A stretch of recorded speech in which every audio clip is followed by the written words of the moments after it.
Saludos, camaradas. ¿Qué tal estáis? Espero que vaya todo bien, que vaya todo perfectamente. Hoy se cumplen 100 años del fallecimiento de uno de los más grandes comunistas de la historia del movimiento comunista internacional, que fue Vladimir Lenin. Lenin no es solamente importante en la historia de Rusia, sino que su figura histórica trascendió las fronteras de Rusia y llegó a ser determinante en todo el mundo. La organización de la facción bolchevique, que posteriormente se convertiría en el partido bolchevique, la preparación y ejecución de la Revolución de Octubre, el desarrollo y la aplicación del marxismo a las particularidades nacionales de Rusia, ligaron a Lenin con la clase trabajadora para siempre. Así que hoy, que es un día sumamente importante para los marxistas leninistas, porque se cumple un siglo del fallecimiento de Vladimir Lenin y nosotros queremos honrar la memoria del más grande bolchevique de la historia. Así que, no sé, Julen, si tú quieres comentar algo antes de que empecemos ya con el coloquio acerca del centenario de Lenin. Bueno, no, que al final siempre es importante saber también un poco las vidas de ciertos revolucionarios, etcétera, y más cuando tienen la magnitud de Lenin, que parece que incluso hoy en día todavía les pica el hecho de que existiese un Lenin en aquel entonces y que todavía tienen que verter basura sobre su tumba, igual que hicimos con Stalin en diciembre. Yo creo que es una fecha señalada y que bueno, esta charla es más que necesaria, así que por mí para adelante ya.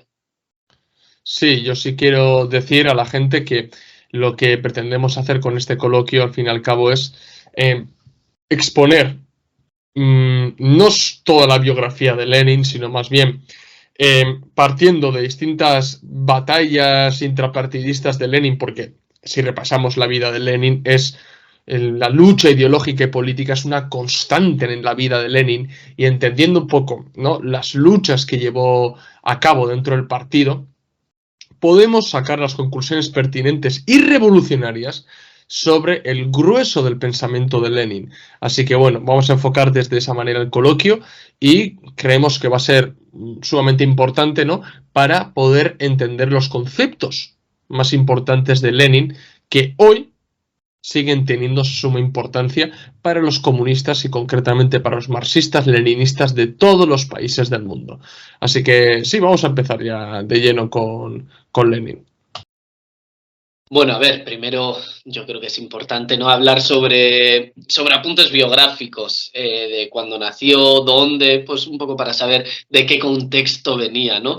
Como dijimos que Stalin venía de una familia de clase obrera, con Lenin en este caso no podemos decir lo mismo, ¿vale? Sobre todo, bueno, su nombre, Vladimir Ilich Ulyanov, pues nació el 22 de abril de 1870 en la Rusia zarista, en este caso en una ciudad que en aquel entonces se llamaba Simbirsk y hoy en día, bueno, se conoce como Ulyanovsk, de hecho por Vladimir Lenin, Ilich Ulyanov, que de ahí, pues bueno, por el fuerte legado que dejó, pues le cambiaron el nombre, que de hecho es una ciudad bastante grande, de más de medio millón de habitantes, con lo cual que todavía a día de hoy en la Rusia actual, que no es muy leninista, se llame con su nombre, ya nos da una imagen de lo importante que llega a ser en general para todos los soviéticos de después. Pero bueno, era el cuarto hijo de Ilya Ulyanov y María Alexandrovna, que eran sus padres, y bueno, como curiosidad así un poco friki, que su familia tiene origen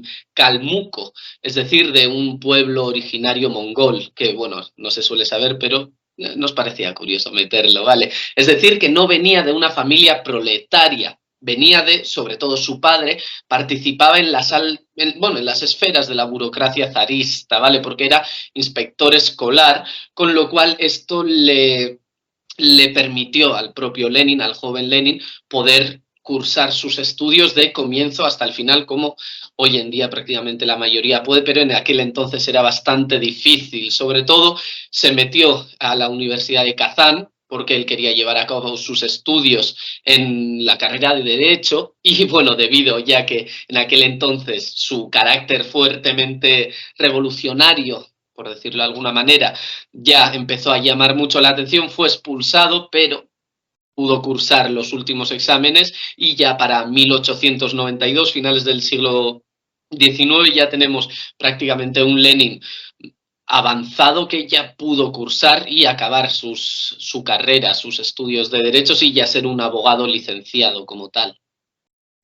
Sí, yo lo que quiero destacar al fin y al cabo de su familia es su hermano Alexander, porque la muerte de su hermano le influenció y le marcó enormemente. Su hermano era mayor, ¿vale? Era mayor que Lenin. Alexander sí era un estudiante brillante, o sea, era un cuadro que prometía mucho, la verdad. Y la universidad, porque él también fue a la universidad, pues entró en contacto con distintos movimientos antizaristas de la época, y concretamente al Narodnaya Volia, no sé si lo he pronunciado bien, pero bueno, a la Voluntad del Pueblo, que deberíamos de meterlos dentro del movimiento Narodniki, que son los populistas de corte izquierdista, socialista, sobre todo antizarista de Rusia, ¿no? Que abogaban por el derrocamiento del zarismo partiendo del terror individual, es decir, del terrorismo, ¿no? Porque terrorismo, yo siempre he dicho, ¿no? Muchas veces que no tiene ni connotación positiva ni peyorativa, o sea, es un método de lucha, ¿de acuerdo? Y si se tiene que criticar, hay que criticarlo como Lenin llegó a criticarlo, ¿no? Pero es un método de lucha más, que los populistas rusos, los Narodniki, llevaban a cabo, ¿no? Y bueno, pues Alexander entró en contacto con este grupo populista, y el acto más importante de este grupo fue el asesinato del zar Alejandro II, e intentaron hacer lo mismo con su sucesor, que fue Alejandro III. Bien. Y el atentado contra el zar Alejandro III pues no resultó, no salió bien, y muchos de estos populistas pues fueron detenidos, entre ellos el hermano de Lenin, Alexander.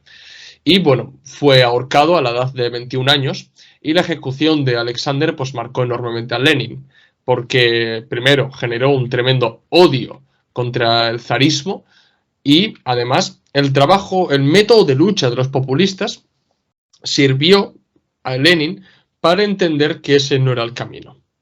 Lenin juró que los revolucionarios no caerían como cayeron los populistas en Rusia. Pero claro, para que no cayeran, eso pasaba obligatoriamente por unos cambios en la estrategia revolucionaria. Y no solamente eso, sino que una nueva concepción de partido, en vez de terror individual, es decir, terrorismo, el terror revolucionario, ¿no? El terror rojo con y para las masas trabajadoras, una disciplina partidista, no espontaneísmo, luchar en todos los frentes, es decir, el frente económico, el político, ideológico, y no únicamente en asesinatos selectivos de ciertos elementos reaccionarios del aparato zarista, ¿no? Es decir, resumiendo, el asesinato de Alexander pues marcó enormemente a Lenin y sirvió para que él asumiera el camino revolucionario comunista, marxista, ¿no? Y imaginaros cómo Lenin rompió tanto con los populistas que llegó a escribir un libro en 1894 que se llama ¿Quiénes son los amigos del pueblo y cómo luchan contra los socialdemócratas?, para ajustar cuentas con los populistas rusos y demostrar a la clase trabajadora rusa de que ese no era el camino y qué daño hacían estos populistas realmente al movimiento obrero revolucionario, ¿no? Por cierto, los distintos libros que vamos a ir mencionando en el coloquio, os dejaremos los enlaces en la descripción del vídeo para que podáis leerlos de manera gratuita, ¿de acuerdo? Y ya os digo, es muy importante el asesinato de su hermano para Lenin, porque eso le marca y le convence completamente para emprender un camino revolucionario, pero distinto al que se había llevado hasta entonces, que era prácticamente el camino del terror individual practicado por los populistas rusos. Sí, al final aquí es importante subrayar sobre todo que, a ver, la vida biográfica de la gente sí que es importante para saber también el desarrollo de sus ideales y el porqué, ¿no? Pero no como lo hace pues, National Geographic, etcétera, ¿no? Que dicen que como de pequeño le pegó un católico, pues de repente es anticatólico, o le pegó un judío y es antijudío. No, no vamos a ser tan tontos, pero es verdad que justo el asesinato de su hermano demostró cierta ineficacia de algunas prácticas, pues le sirvió mucho también para darse cuenta, con lo cual, al ser tan cercano, nos parece importante también mencionarlo, pero no queremos caer en esta microhistoria casi absurda. Pero bueno, al final Oierri ha dicho al principio que la vida de Lenin era lucha, ¿vale? Lucha sobre todo intrapartidista. Primero, todos los libros que leamos de aquella época, todos los escritos de políticos siempre se van a referir a la socialdemocracia, ¿vale? Porque todavía no se había dado esa ruptura entre la socialdemocracia y el comunismo, marxismo-leninismo, socialismo, que vendría ya después, ¿vale? Con el afianzamiento de este nombre, con lo cual era una batalla política, ideológica, sobre todo dentro del Partido Socialdemócrata, ¿vale?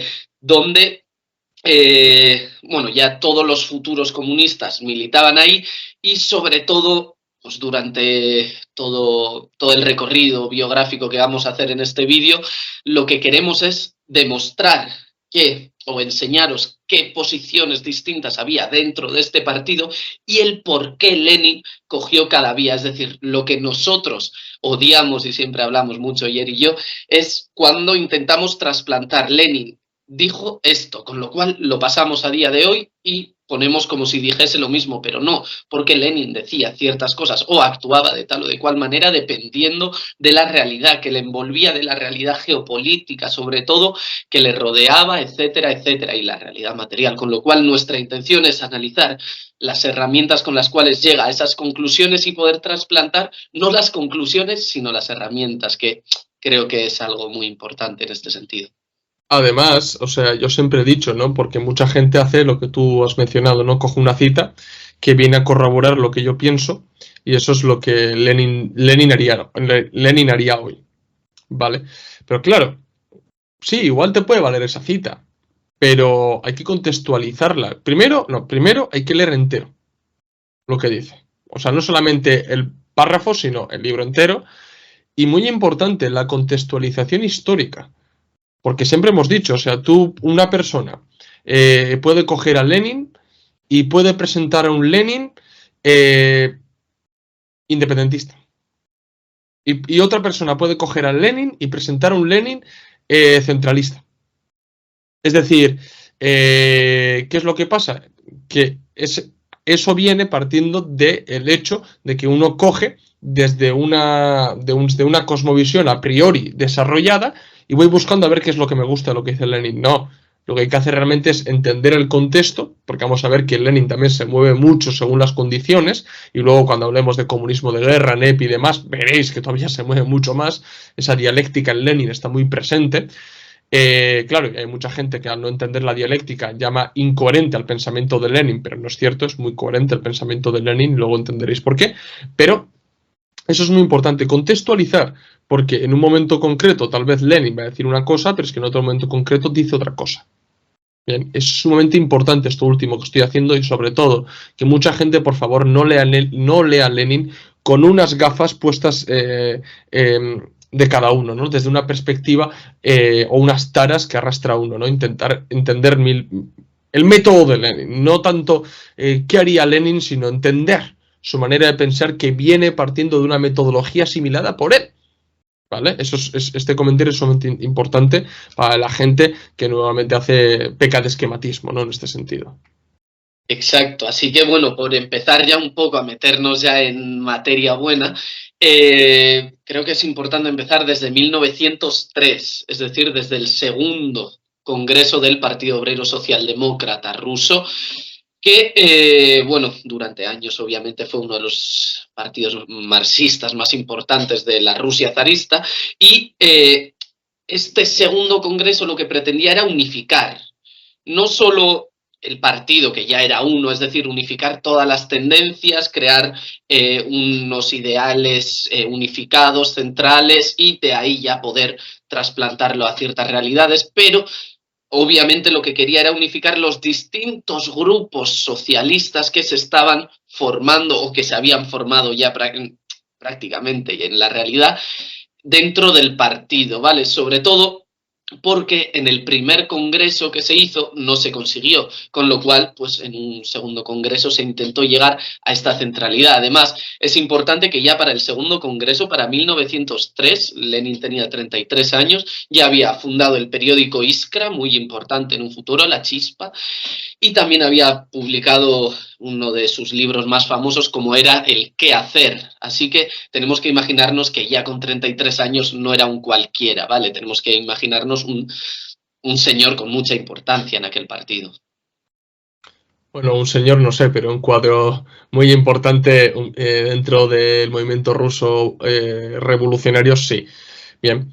Y sí, o sea, el qué hacer es clave, ¿no? Porque además creo que Lenin no podía haber elegido mejor título, ¿no? O sea, qué hacer, ¿no? Porque tal y como dice el título, o sea, Lenin escribió ese libro para dar las pautas necesarias para crear un verdadero movimiento revolucionario, matizo, un partido revolucionario que combatiera el zarismo y trabajara realmente por la revolución, ¿no?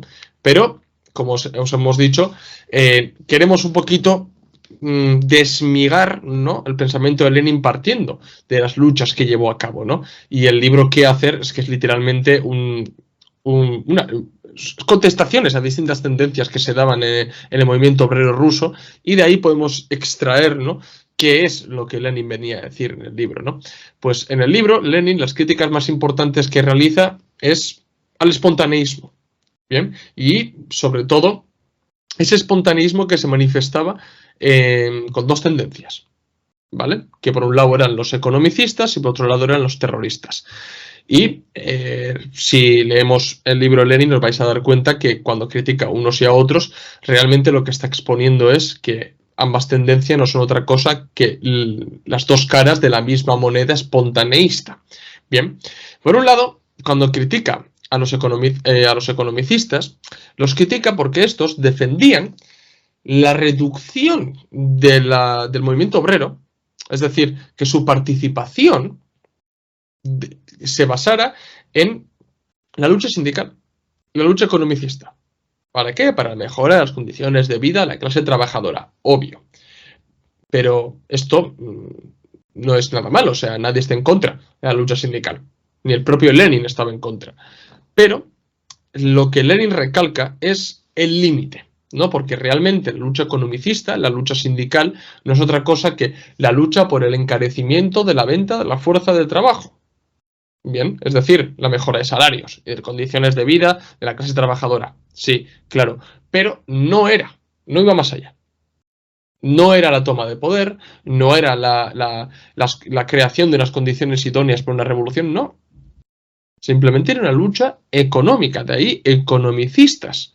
Lenin criticaba a los mencheviques en el sentido de no hay que imprimir un carácter político a la lucha económica. Hay que aunar la lucha económica con la lucha política. Las huelgas económicas o sindicales con las huelgas políticas para fusionarlos y convertirlos en una insurrección armada que tumbe realmente el poder o el estado actual de las cosas.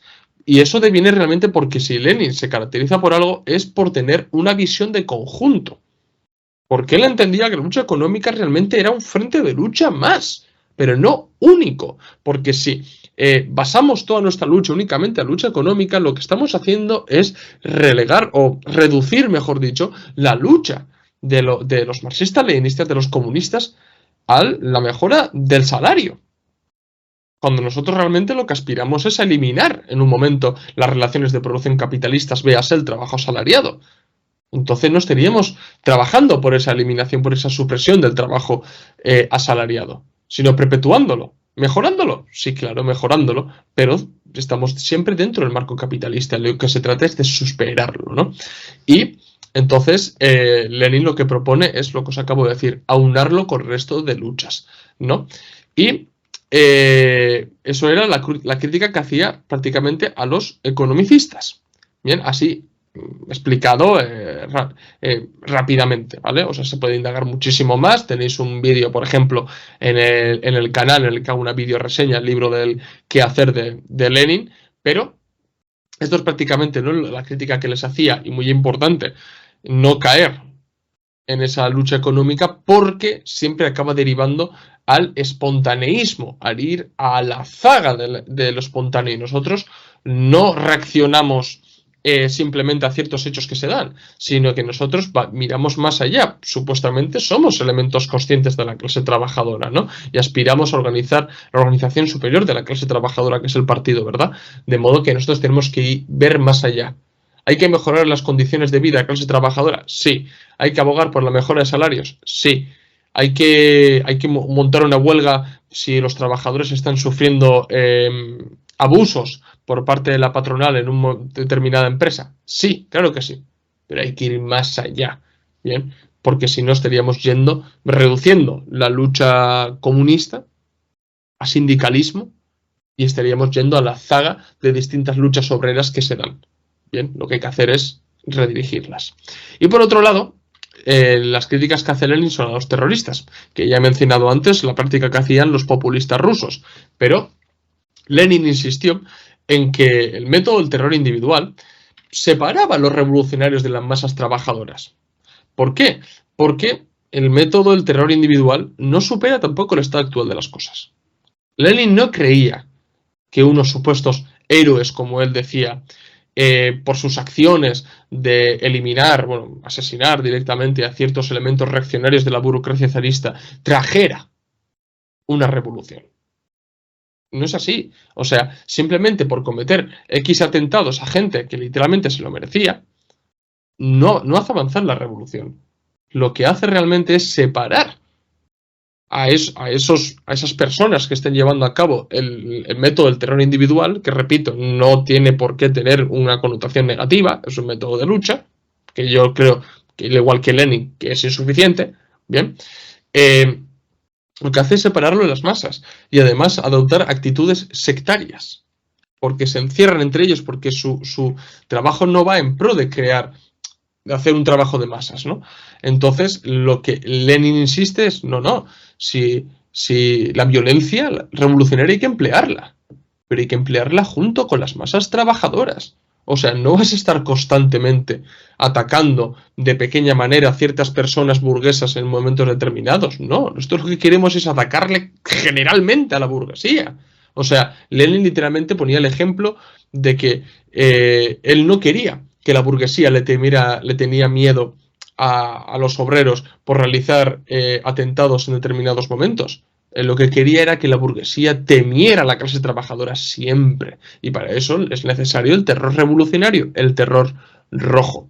Y claro, todo eso también demostraba que era la otra cara de la moneda, es decir, de la moneda espontaneista, porque también se va a la zaga de ciertos sucesos que se dan. Se da una injusticia política, cogían estos populistas rusos, estos terroristas, y asesinaban a tal persona. Y luego vendrá otra persona que igual es incluso peor. O sea, no solucionaba, no superaba el estado actual de las cosas, ¿de acuerdo? Entonces, la conclusión de Lenin, ¿cuál es? Con el qué hacer. Partido centralizado, compuesto por revolucionarios profesionales y no artesanos, es decir, revolucionarios que dediquen su vida, y no, como decía Lenin, las tardes que tienen libres, a la revolución. Participación de los revolucionarios en todos los frentes de lucha. Político, ideológico y económico, y no únicamente económico. Combinar las huelgas económicas con las huelgas políticas que se transformen en insurrecciones.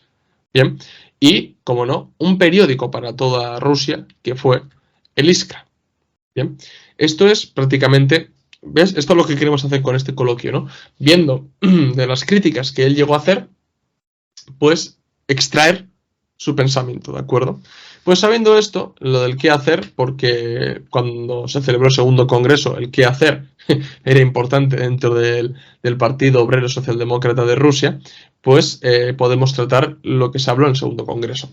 Pues en el congreso Lenin ya tenía bastante influencia y la línea que él representaba entonces eran conocidos como los iskristas, los seguidores del periódico de Lenin, ¿no? Y bueno, los iskristas consiguieron que sus ideas y propuestas salieran adelante, por encima de otras tendencias. De ahí que desde el Congreso, sí, se unificó el partido, sí, pero no fue una unificación real, porque de ahí surgieron bolcheviques, mayoría, mencheviques, minoría. ¿Por qué bolcheviques mayoría? Porque fue la mayoría que acabó imponiendo una línea programática y unos puntos programáticos. Bien, los iskristas bolcheviques hicieron valer sus propuestas. ¿Y cuáles fueron? Pues crear una organización centralizada en contra de la organización federal, por ejemplo, que defendía el Bund. Una organización compuesta por revolucionarios profesionales y no por meros simpatizantes o puntuales colaboradores como defendían los mencheviques Martov o Alsel-Roth, ¿no? Porque claro, ahí Lenin insistieron, ¿no? O sea, nosotros lo que queremos realmente crear es un partido compuesto por revolucionarios profesionales. O sea, él recogía ese legado de un partido de conspiracionistas auténticos, de gente preparada, de que el partido fuera un estado mayor. Es que Lenin veía el partido como un estado mayor, no como un chiringuito, no veía tampoco como un frente de masas, ni como un partido de masas, porque él sabía que eso iba obligatoriamente a devenir, primero, en no disciplina, y segundo, en espontaneísmo.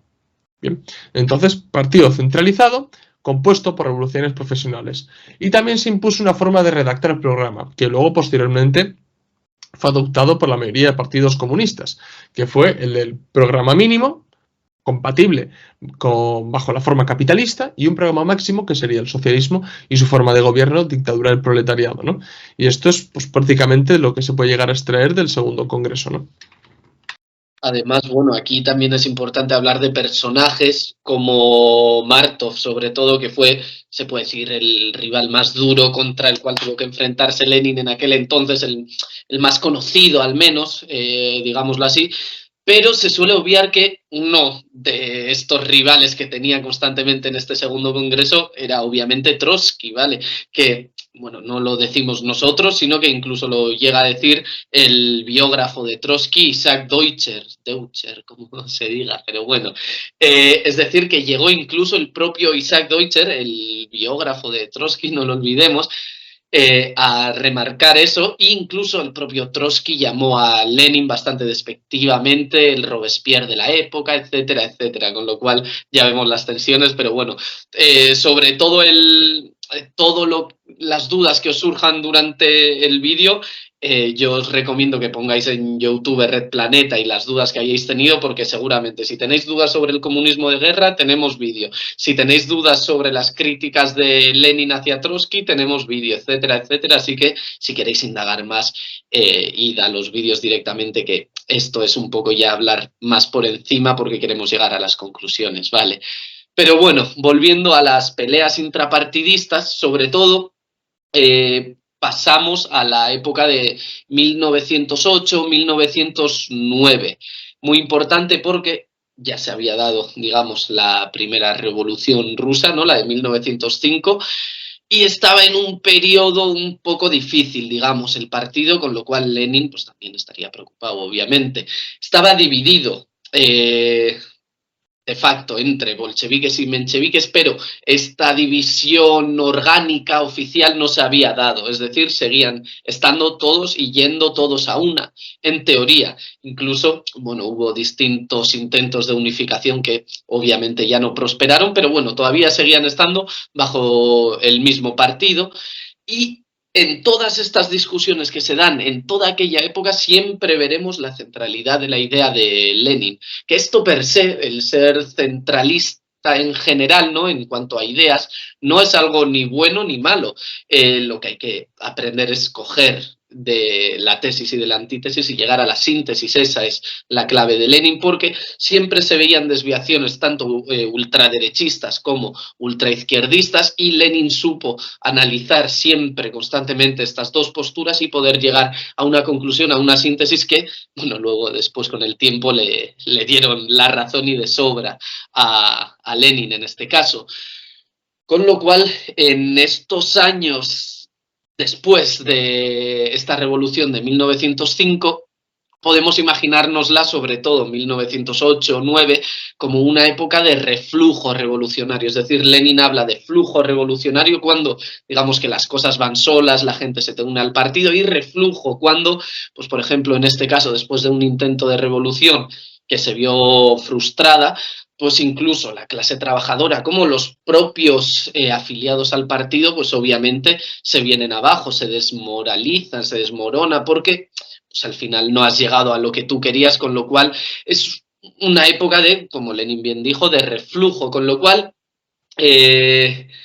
esta desilusión vino también con una desconexión del partido para con las masas y fue muy duro. ¿Por qué? Porque al desconectarte de las masas mismas, lo que pudieron vivir en este caso fue que a la vez que se desconectaban de las masas, dentro del mismo partido empezaban a salir desviaciones, empezaban no solo a aparecer, sino a consolidar tendencias desviacionistas, llamémosle de alguna manera, con lo cual, al consolidarse estas tendencias, había que combatirlas, por supuesto, pero no es tan fácil en una época de reflujo, en una época de desconexión, en una época donde la gente ya no está tan ilusionada como los años previos a la revolución, con lo cual un partido que estaba sobre todo en aquel entonces todavía falto de práctica, digamos, y de conexión, por supuesto, con las masas trabajadoras, pues se basaron más que nada a la hora de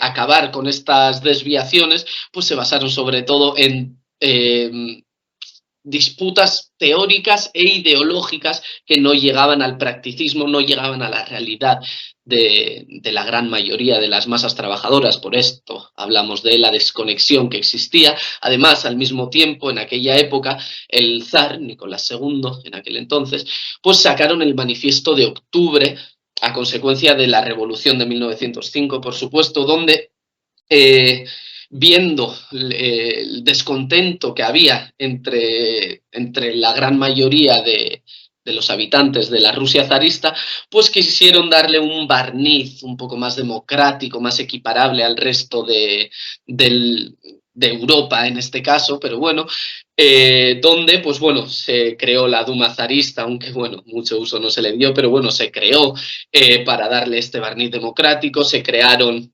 ciertas libertades políticas e individuales como de prensa, de asociación, pues libertades políticas, etcétera, pero esto tenemos que tener en cuenta que, bueno, no era más que un barniz, una justificación para que aquellos revolucionarios no quisieran volver a tomar esta vía de la revolución. Sí, hay que tener en cuenta una cosita, que efectivamente en el periodo de reflujo revolucionario la gente se viene abajo, ¿no? Ve que han estado años planeando, viene un momento y son derrotados. Los revolucionarios también son humanos y hay digámoslo así, como una crisis existencial, ¿vale? Es decir, ¿realmente lo hemos hecho bien? ¿Realmente sirven estas ideas, no? Empiezan a aparecer ciertas preguntas que son muy incómodas y se empiezan a refugiarse muchos en la teoría, ¿no? En esa reformulación de la teoría, a ver si realmente va a ser la teoría lo que está fallando y no podemos aplicar una práctica revolucionaria, ¿no? ¿Qué es lo que ocurre? Que el partido se encierra en sí mismo, se crea así como un caparazón y empiezan en muchos debates que acaban manifestándose en ciertas desviaciones, bien, que tienen que ver mucho también con el contexto de aquel momento, que es, por ejemplo, de que si bien, vale, la Revolución de Octubre, de octubre de 1905, no triunfan, pero consiguen arrancar una concesión al zarismo, que es el Manifiesto de Octubre, una constitución, la Duma y demás al zar, aunque es toda una patraña, ¿no? Porque el Manifiesto de Octubre seguía, y la Constitución seguía marcando a Rusia como una autocracia, y la Duma casi era más simbólica que otra cosa, ¿bien? Porque la última palabra la tenía el zar. Bien, entonces aquí, en cuanto al análisis que se hace de la Duma, del Manifiesto de Octubre, la Constitución, las ciertas libertades que se dan y demás, pues emergen distintas tendencias en el partido. Pero sí quiero recalcar, antes de ir directamente a esas batallas intrapartidistas que se dieron en ese momento, es que la sección del partido que menos entró en esas peleas, y eso deviene porque estaban conectados bastante con las masas, fue en Transcaucasia. Es decir, sobre todo en Bakú, donde estaban trabajando muy duramente un tal Kova, ¿bien? Stalin, y sus camaradas. ¿Por qué? Porque ellos sí, si bien el Stalin joven no se puede caracterizar tanto como un teoricista, sí era un gran revolucionario y eso permitió que el Comité de Bakú, por ejemplo, siguiera con las masas y eso deviene en la no discusión estéril, que en muchos momentos incluso era estéril. Si leéis las discusiones que hay, en muchas cosas son casi discutir por discutir, aunque las discusiones en cuanto a desviacionismos sí fueron importantes y Lenin ahí sí entró para realmente acabar con esas desviaciones, porque no son más que manifestaciones anticomunistas. Y ahora vais a ver por qué digo anticomunistas. Pues aparecieron dos tendencias, ¿de acuerdo? Por un lado, la derechista, que eran los liquidacionistas, y por otro lado, la ultraizquierdista, que eran los ochovistas. Bien, y sobre todo, como os acabo de decir, la existencia de esas dos tendencias devenía del análisis que hacía cada uno de la Duma. Bien, entonces, vamos primero con los derechistas, es decir, los liquidacionistas. Bueno, pues estos eran partidarios de participar en la Duma zarista para conseguir concesiones políticas y mejorar las condiciones de vida de la clase trabajadora, es decir, reformismo, ¿no? Cualquier partido político hoy en día, incluso de izquierdas, te compra esto que decían los liquidacionistas, ¿vale? Pero claro, para participar en la Duma y que las autoridades zaristas no recelaran contra los socialdemócratas, no les pusieran trabas, no les persiguieran, pues los liquidacionistas abogaban por desmantelar el aparato clandestino.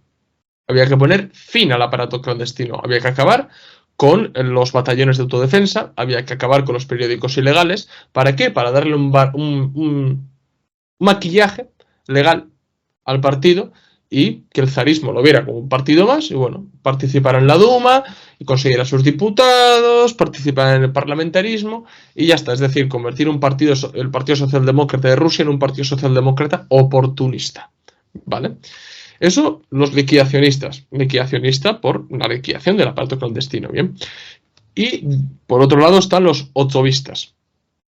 Ochovistas viene literalmente de ochov, que en ruso significa retirar, revocar. Podríamos traducirlo de esa manera, ¿no? Pues eran la antítesis de los liquidacionistas. Los ochovistas exigían retirar a todos los diputados socialdemócratas de la Duma zarista. Es decir, unos decían, hay que participar y conseguir concesiones para mejorar las condiciones de la clase trabajadora.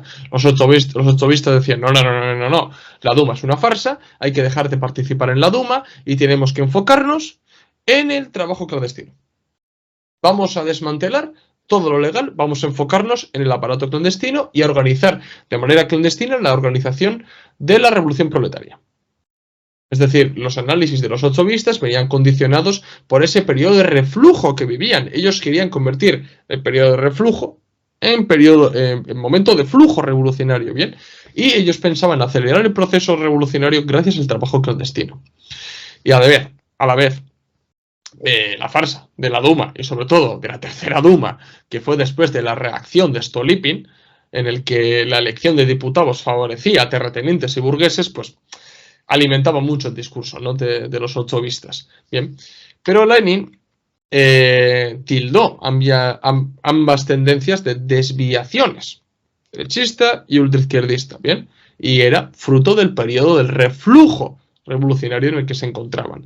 Así que vamos un poco a las críticas que hizo Lenin a los ochovistas y a los liquidacionistas, y de ahí vais a entender realmente cuál era la opinión de Lenin, bien, que nosotros también podemos extraerlas a hoy, salvando las distancias. Vamos primero con los ochovistas. A los ultraizquierdistas les criticó que su práctica, que sus análisis podían caer en sectarismo militante.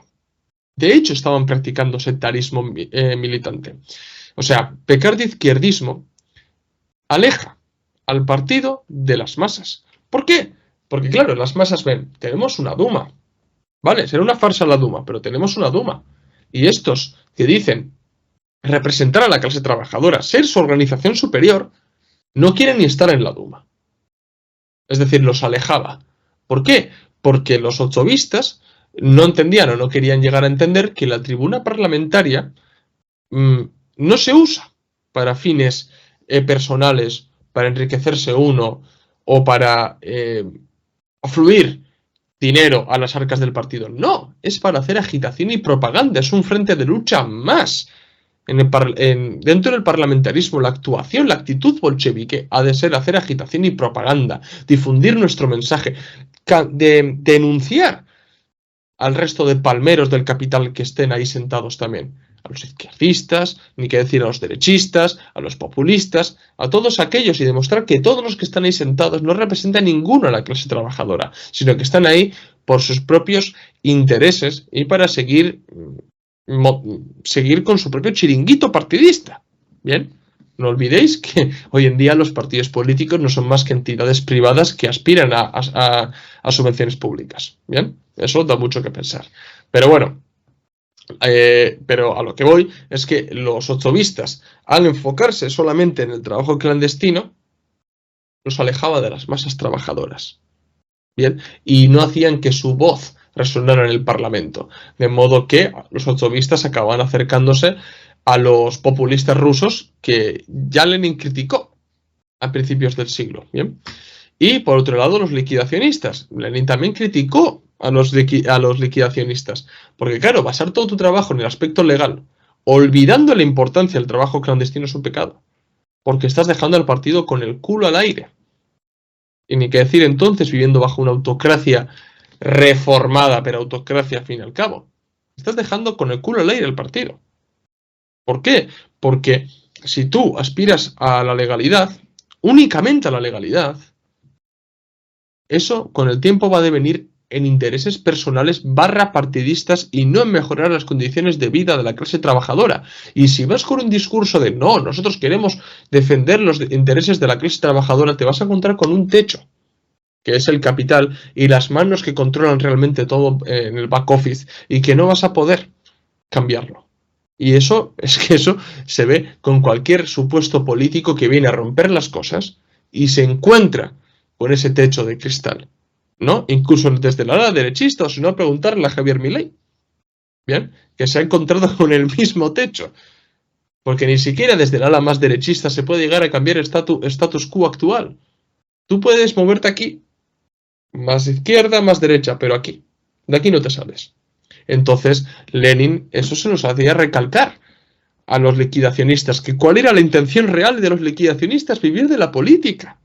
Bien, porque claro, Rusia, ya os he dicho, seguía siendo una autocracia y jamás debían olvidar eso. Y más aún con la reacción de Stolypin que os he mencionado, el pseudo golpe de estado que dio. Eso dejaba claro que Rusia seguía siendo una autocracia zarista con un barniz pseudo democrático y además de mala calidad que seguía beneficiando al gran capital, al zarismo que era parasitario y a los terratenientes. Entonces tú tienes que tener un aparato clandestino y sobre todo hay que tener esas unidades de autodefensa a la clase trabajadora que hoy, por ejemplo, brillan por su ausencia. Brillan por su ausencia. Yo muchas veces digo, para juzgar un partido revolucionario, juzgarlo, por ejemplo, por este tipo de mecanismos que existen. Unidades de autodefensa de la clase trabajadora. Y es el talón de Aquiles de muchos partidos. Y con eso no digo que pequen de ultraizquierdismo los partidos, es decir, que se pasen a enfocarlo todo al trabajo clandestino. No. Aprended de Lenin, buscar el equilibrio, realmente, ¿no? Pero hay que constituir esas unidades de autodefensa. Porque cuando se agudiza aún más la lucha de clases y los trabajadores quieran salir a protestar y en vez de mandar la policía aparezcan escuadrones fascistas, ¿qué iba a protegerlos la policía? Cuando realmente se quiera organizar algo, ¿cómo se va a hacer desde el Parlamento? Pensar en estas cosas seriamente porque así es como hay que evaluar realmente un partido comunista, en cómo maneja esa dialéctica entre trabajo clandestino y trabajo legal. Exacto. Y bueno, al final, luego ya digamos, después de pasar este reflujo, ¿no? Hablaremos un poco sobre el regreso de Lenin, porque obviamente Lenin se tuvo que ir al exilio, como no podía ser de otra forma, y vivió exiliado no solo, sino con Nadezhda Krupskaya, su mujer, por supuesto, y no regresaron a Rusia hasta que no empezó, una vez más, la revolución, es decir, la de 1907, la primera, la de febrero, en este caso, y bueno, al regresar, sobre todo a San Petersburgo, regresaron no con las manos vacías, por supuesto, sino con las tesis de abril, que fueron sacadas, donde dejaba claro que los revolucionarios no podían conformarse con acabar con el zarismo, aunque ya veremos si lo habían acabado o no, sino que debían acabar, en este caso ahora, con el gobierno provisional y continuar con este proceso revolucionario que había comenzado para pasar de una revolución democrático-burguesa a una revolución proletaria. Es decir, vale, bien, ya habían acabado con el zarismo, se había creado una democracia liberal, aunque ahora la veremos con muchos matices, con lo cual esto había que continuar hasta llegar a la revolución proletaria. Y al final, aquí se ve que Lenin tenía plenamente razón, ¿vale? Porque este gobierno de primeras era una extensión de los poderes burgueses que había imperantes en aquel entonces, ¿vale? Sobre todo con la Duma zarista y el primer gabinete de gobierno, estaba compuesto primero por importantes empresarios y terratenientes del país, lo cual ya demostraba que iban a defender sus intereses, por supuesto, como no podía ser de otra manera, para eso está el Estado, ¿no? Y después también podemos ver que era una especie de gobierno de coalición, que sobre todo hoy en día en España ya nos puede sonar estos nombres, porque también dentro suya participaban algunos socialrevolucionarios, como es el caso de Kerensky, que después tomaría muchísima importancia, y también mencheviques, por supuesto, como Tsereteli, con lo cual con mencheviques, socialrevolucionarios, empresarios, terratenientes, intentaron ya desde este gobierno provisional ahogar todos los intentos de los bolcheviques y sobre todo acabar con esta dualidad de poderes que se estaba creando mediante los soviets. No olvidéis que soviet significa consejo, con lo cual desde estos consejos que se habían creado, de facto se estaba dando una realidad de dualidad de poderes y sobre todo en esta dualidad de poderes es importante hablar sobre el Soviet de Petrogrado, donde aquí sí los mencheviques tenían mayoría y se convierte al final de facto en un apéndice del gobierno, y esta dualidad de poderes se inclinaba más, digamos, hacia el lado oficialista, hacia el lado del gobierno, con lo cual el papel de los soviets, de los bolcheviques, en los soviets estaba bastante claro, es decir, arrebatárselos fácil. Con lo cual, al sí, llegar... además, una cosita, podemos ver, por ejemplo, ¿no?, que la revolución de la experiencia, la revolución de febrero y la revolución de 1905, podemos extraer una conclusión que no tiene tanto que ver con Lenin, pero creo que es importante mencionarlo, que es cómo juega la burguesía, ¿no? Esto es, Revolución 1905. No triunfa, no, pero Manifiesto de Octubre, Constitución y Duma, ¿vale? Revolución de febrero de 1917, no es una revolución socialista. No se erige a la clase trabajadora como clase dominante, pero gobierno provisional republicano, ¿bien? Y bueno, sí, los primeros elementos que están ahí son sumamente, bueno, es que participaban en la Duma zarista y estaban ahí viviendo casi literalmente de la Duma zarista, eran del comité de la Duma zarista, ¿bien? Bien. Esos, al principio así, cuando eso empezó a oler muy mal, bueno, metemos a ciertos personajes que son, digámoslo de una manera, más queridos por el pueblo, ¿no? Socialrevolucionarios y mencheviques, que son literalmente los que gobiernan en el Soviet de Petrogrado. Entonces los introduzco en el gobierno y le doy un tinte popular, ¿no?, al gobierno provisional. O sea que vemos que cada vez que hay un flujo revolucionario, ¿qué es lo que intenta hacer la burguesía? Migaja, migaja. Concesiones tolerables para que eso no suponga ir más allá. Por eso mismo, antes cuando he hablado del espontaneísmo y de que hay que tener visión de conjunto y que siendo elementos conscientes hay que mirar más allá, hay que aprender de la experiencia rusa para darnos cuenta de que siempre, si hay un movimiento obrero, siempre la burguesía va a ceder en algún punto para que reine el conformismo. Eso lo podemos ver en las luchas sindicales. Las luchas sindicales, por ejemplo, se da una huelga, ¿bien? Y los trabajadores, 10 puntos que estén cumpliendo la patronal. Coge la patronal y te da 3. Y dice los huelguistas, bueno, es que son 3, es que no nos dan 7, pero estos 3 creo que son importantes. ¿Qué es lo que ocurre? Se acaba diluyendo el movimiento sindical. Hay otros que siguen y siguen protestando y ole los huevos de esa gente, literalmente lo digo. Pero normalmente y desgraciadamente lo que ocurre es que acaba imperando el conformismo entre la clase trabajadora con esas concesiones. O sea, literalmente es un método de dominación, no violento, pero es un método de dominación también de la clase trabajadora. Y muy importante, entender esto. O sea, Lenin ya lo advirtió, no se puede crear murallas chinas entre la revolución democrático-burguesa y la revolución socialista. Bien, Lenin, en su libro Dos tácticas de la socialdemocracia y la revolución democrática, esto lo explica muy bien. De ahí el programa mínimo y el programa máximo. Pero lo que había que hacer era, bueno, hemos dado la revolución democrático-burguesa, hemos expulsado el zarismo, ahora lo que hay que hacer es conquistar la mayoría de derechos democráticos, pero ir más allá, a la revolución proletaria. Bien, esto es muy importante para los típicos voceros del capital que dicen, es que Lenin derrocó una democracia. ¿Qué democracia derrocó Lenin? ¿Qué democracia derrocó Lenin? O sea, me parece muy fuerte la gente que dice esto. Bueno, son propagandistas, son panfleteros del capital realmente, ¿no? Y otra cosa muy importante, la dualidad de poderes. Antes os he dicho por qué baremos hay que juzgar a partidos comunistas. Otro baremo por el que hay que juzgar a los partidos comunistas es por la dualidad de poderes. ¿Quién trabaja por crear una dualidad de poderes en un país? Nadie. O sea, la mayoría de partidos comunistas indirectamente abogan por reforzar el Estado. Pero, no sé, es que yo realmente creo que si Lenin levantara la cabeza y viera en algunos aspectos, por ejemplo, que ciertos comunistas abogan por reforzar el Estado, se pegaría un tiro en la sien. Porque no se puede reformar el Estado y reforzar, bueno, reformar tampoco, pero reforzar no se puede el Estado. Lo que hay que hacer es destruirlo. Y me diréis, pero ¿cómo vas a destruir el Estado? Pues si no defendéis esto, no sois comunistas. Claro, porque no es defender el Estado y anarquía, no, es que lo que nos diferencia realmente de los anarquistas es que nosotros queremos crear un nuevo Estado.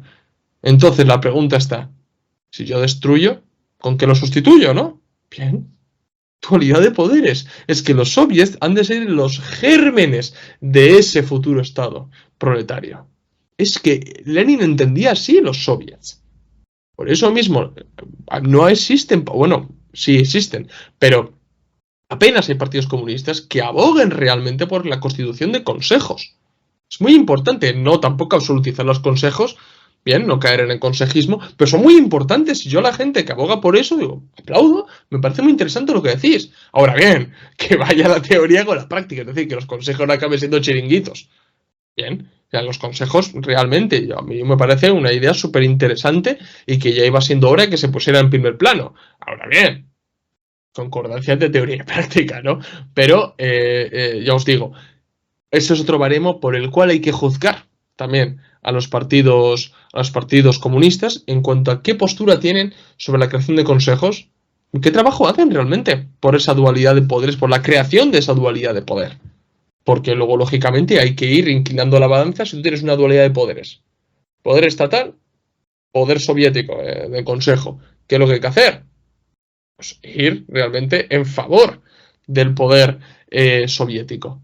¿Qué es lo que hicieron en ese momento con el soviet de Petrogrado? Convertirlo en un apéndice del gobierno provisional, entonces inclinar la balanza en favor del poder estatal. Vamos, una traición a la clase trabajadora.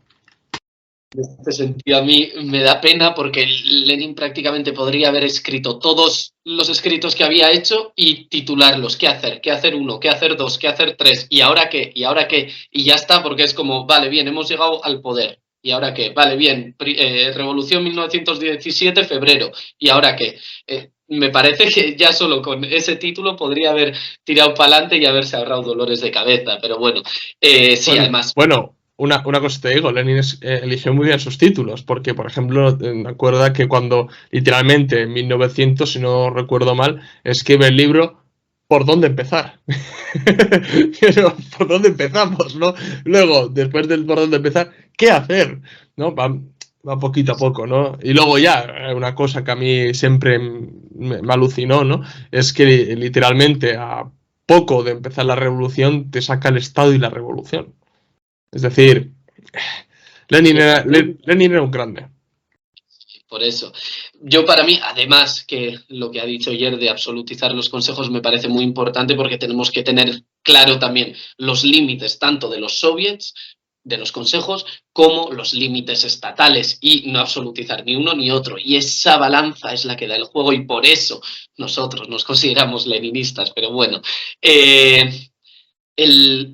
bueno, no voy a decir el error, porque obviamente no la gente, o yo, por ejemplo, al estudiar historia, sí que he escuchado mucho de, no, pero el error del gobierno provisional fue mantener a Rusia en la Primera Guerra Mundial, retrasar esta asamblea constituyente que no solucionó todos los problemas económicos, sociales, pero algunas medidas sí que tomaron.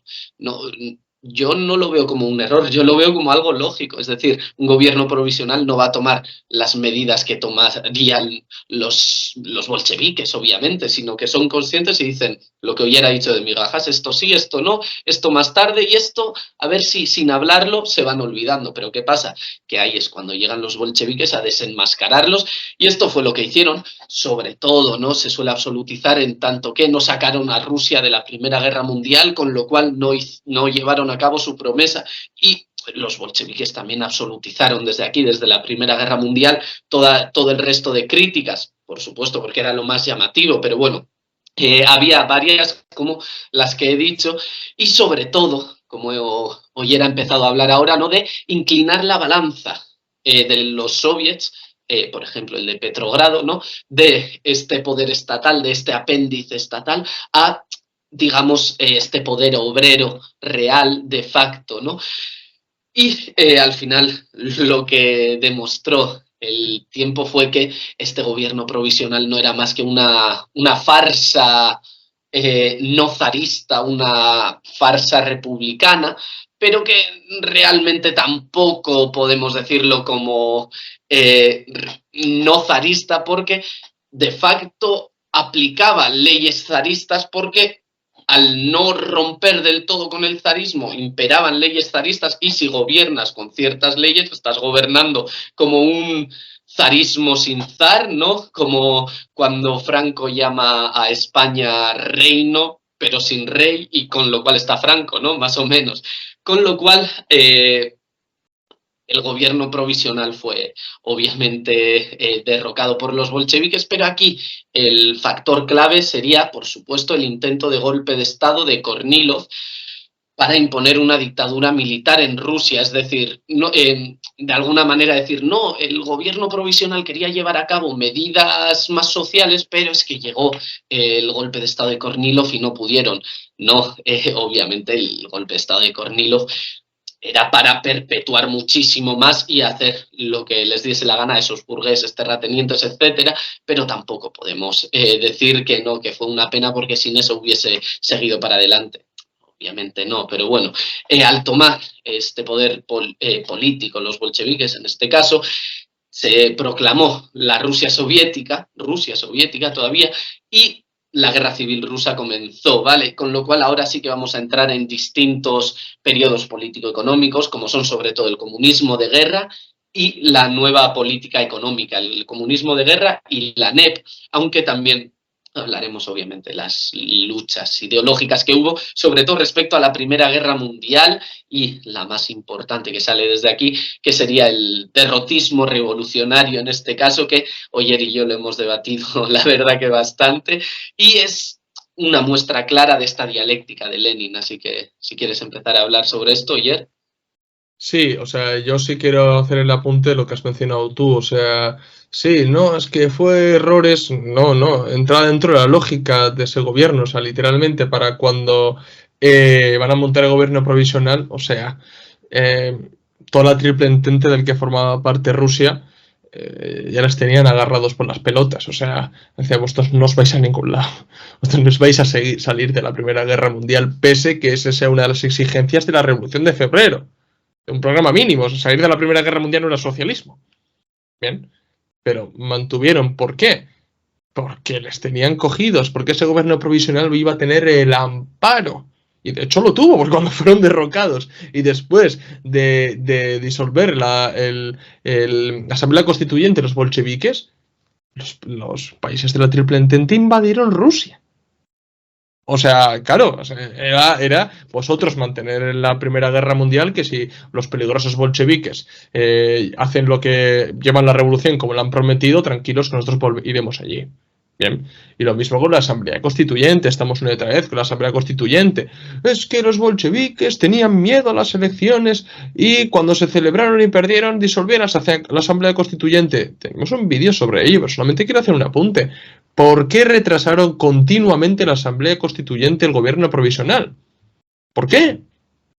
Porque luego tomaron los bolcheviques el poder, literalmente a la semana, todos estos que habían gobernado estaban, pero celebraron la Asamblea Constituyente. Ah, cuando estéis puestos en el poder, no lo queréis. Pero cuando están los bolcheviques, lo queréis. Claro. Es que hay que tener cara, ¿eh? O sea, y que la gente analice de esta manera. La historia es que es de ser mentiroso realmente. Porque lo primero que hacen los bolcheviques es mantener la celebración de elecciones y la Asamblea Constituyente. Quedan segundos en las elecciones, no las ganan. Y la Asamblea Constituyente la disuelven, sí, pero ¿por qué la disuelven? Porque literalmente la Asamblea Constituyente iba a volver a un tipo de gobierno democrático burgués, sin zar, sí, pero democrático burgués. ¿Para qué quieres un gobierno democrático burgués si has tomado el poder y ya los soviets, los consejos se han bolchevizado? Los has mandado al garete a socialrevolucionarios y mencheviques. ¿Para qué quieres volver para atrás? Pues hay que entenderlo de esa manera, pero claro, los historiadores anticomunistas, como no tienen nuestra misma cosmovisión, pues analizan como la analizan, ¿no? Porque para ellos, por ejemplo, la Asamblea Constituyente sería cualitativamente superior que el poder soviético. Para nosotros es al revés. Bien, vamos al derrotismo revolucionario, que es un tema muy, muy interesante, y otras cosas también. Otro baremo por el cual juzgar a los partidos comunistas, ¿no? Otro criterio, ¿no? A ver, la división internacional del trabajo y el desarrollo de la lucha de clases en el plano internacional era un tema de análisis para los bolcheviques, e incluso esta cuestión se debatió en distintas reuniones y congresos de la Segunda Internacional. Bien, cada vez era más evidente que las contradicciones interimperialistas existentes en ese momento iban a llegar a un punto en el que iban a chocar. ¿Y cómo iban a chocar? ¿Y cómo iban a resolver esa contradicción? ¿Con la guerra? Con la guerra. Es que literalmente es por aquellas fechas cuando Lenin escribe El imperialismo, fase superior del capitalismo. O sea, pues en 1914, como ya la mayoría de comunistas ya prevían, pues comenzó la Primera Guerra Mundial, que por aquel entonces era conocido como la Gran Guerra, y por los comunistas como la Gran Guerra Imperialista. Bien, pues ante la guerra, como todo en la vida, surgen distintas posturas. Y sobre todo hubo una postura predominante en la Segunda Internacional que llevó a la Segunda Internacional a la bancarrota, y desde entonces, la socialdemocracia pues está en bancarrota. O sea, literalmente la socialdemocracia hoy no es ni puede ser el representante de la clase trabajadora. Pero cuando se desenmascaró completamente fue con la Primera Guerra Mundial. Bien, algunos socialdemócratas, como los alemanes y los franceses, hablaron de la defensa de la patria. En la guerra, ¿eh? La defensa de la patria. ¿Para qué? Pues el típico argumento, vamos a dejar que los alemanes, el caso de franceses, ¿no? Vamos a dejar que los alemanes invadan nuestro país. O los alemanes, no vamos a dejar que los británicos y los franceses nos invadan. ¿No? O sea, literalmente era el argumento distinguible de los patrioteros derechistas que había en aquella época. Porque si uno defiende la patria en términos abstractos, defensa de la patria, en una guerra imperialista, realmente no es otra cosa que la defensa de un mercado nacional, la defensa de la burguesía nacional y sus intereses imperialistas, porque de ahí, de la contradicción interimperialista, es donde surge la guerra, que es realmente un método de solucionar dicha contradicción de la manera más violenta posible, porque la guerra no la libran los burgueses, la libra la clase trabajadora. Bien, pues Lenin criticó duramente esta posición de defender la patria, porque era la defensa de la patria, como acabo de decir, en términos abstractos y en una guerra imperialista, que suponía la defensa de la burguesía nacional, que era la defensa de los intereses imperialistas de estos. O sea, al fin y al cabo, ¿qué interés tenía? Pensadlo bien. Un proletario alemán y un proletario francés en matarse en una trinchera. Defensa de la patria. Pero ¿con qué intereses? O sea, ¿Realmente qué interés tenía? No tiene ninguno. Porque la clase trabajadora tiene carácter internacional, pese a que mucha gente diga que no. Es que Marx y Engels dicen que tienen que erigirse como clase nacional, más no en términos burgueses, pero no solo utilizando el término de clase nacional, porque hay que ir más allá, proletario de todos los países unidos. O proletario de todos los países unidos y mantenemos los estados-nación por siempre. O proletario de todos los países unidos y creamos 1000 repúblicas más. No, tiene que ser proletario de todos los países unidos. Y esa tiene que ser la divisa en una guerra imperialista también. Bien, entonces, lo muy importante es entender el carácter del Estado. Bien, porque el carácter del Estado era burgués, era capitalista. Y el trabajador no puede defender una patria burguesa. Algunos dirán, no, la patria no es burguesa ni socialista, la patria es patria. No, la patria es burguesa porque hoy actualmente nosotros vivimos una enajenación patriótica. Porque la patria no está en pro de los intereses de la clase trabajadora, al igual que la cultura, que también es absolutizada por la burguesía. Entonces, lo que nosotros realmente tenemos que hacer es erigirnos como clase nacional. Si debemos erigirnos como clase nacional, es que no somos clase nacional, por ende la patria no nos pertenece. Es de la burguesía. Bien, eso hay que tenerlo muy, muy en cuenta. Esto no significa que uno pueda desarrollar un patriotismo revolucionario. Lógicamente que sí, pero un patriotismo revolucionario no significa defender la patria en una guerra imperialista. El patriotismo revolucionario realmente significa la acción de erigir a la clase trabajadora como clase revolucionaria y querer mejorar esa patria, darle un carácter socialista, darle un carácter internacionalista que sirva a nuestra causa, a la causa del resto de los pueblos del mundo. Eso es realmente el patriotismo socialista y no un patriotismo en términos abstractos. Bien, y no me vengáis con que no, y los revolucionarios africanos al tercer mundo. ¿Vale? Estamos hablando del primer mundo. Pero claro, ya veo, me sacan a Thomas Sankara, me sacan al otro y el de la moto. Cuando realmente estamos hablando de países europeos, potencias imperialistas del centro, porque no es lo mismo el centro imperialista que la periferia. Bien, de ahí también nuestro carácter de aristocracia obrera, que parece que mucha gente se lo olvida. Bien, pues bueno. La traición de los socialdemócratas alemanes y franceses, de la manera más clara que se vio fue cuando votaron a favor de los créditos de guerra. O sea, votaron a favor de sí, vamos a la guerra y además acepto que financiemos la guerra. Que era literalmente cerrar filas con la burguesía y con los sectores más reaccionarios que te puedas echar en la cara. Bien. Estos fueron denominados lógicamente como defensistas o social-chauvinistas. Bien, en Rusia también existieron defensistas, pero en Rusia no tuvieron tanto calado. ¿Por qué no tuvieron tanto calado? Porque eran fácilmente asociados a la defensa de los intereses del zarismo. El zarismo estaba súper desacreditado por el pueblo trabajador. Bien, entonces la gente estaba totalmente en contra de defender Rusia en términos abstractos en la guerra imperialista. Bien, sí, había gente, sí, claro que había gente, los cosacos y distintos sectores de Rusia, claro que sí, pero no era tan fácilmente de calado ese defensismo, ¿bien? Pero ¿qué pasó? Después de la Revolución de Febrero se constituye el gobierno provisional y teóricamente el zarismo desaparece. Bien, desaparece, bueno, entre infinitas comillas, ¿no? Y se crea el gobierno provisional. Entonces surge una nueva tendencia del defensismo, que es el defensismo revolucionario. Y esto literalmente pues desarrollado por Irakli Tsereteli, que era uno de los mencheviques más importantes, ¿no? Que literalmente es una adaptación del defensismo, ¿no? O sea, si bien el defensismo, defender la patria, acordaros cuando hablo de defensismo, hablo de defender la patria, si bien el defensismo no era aceptable bajo la Rusia zarista, sí es aceptable bajo una Rusia republicana democrático-burguesa, porque había que defender lo conquistado. ¿Pero qué pasa con esto? Estás rechazando llevar a cabo la revolución proletaria. Y ahí el problema. Por eso mismo Lenin también no estaba de acuerdo con los defensistas revolucionarios. Bien, entonces Lenin decía que no era más que un lavado de cara al viejo social-chauvinismo.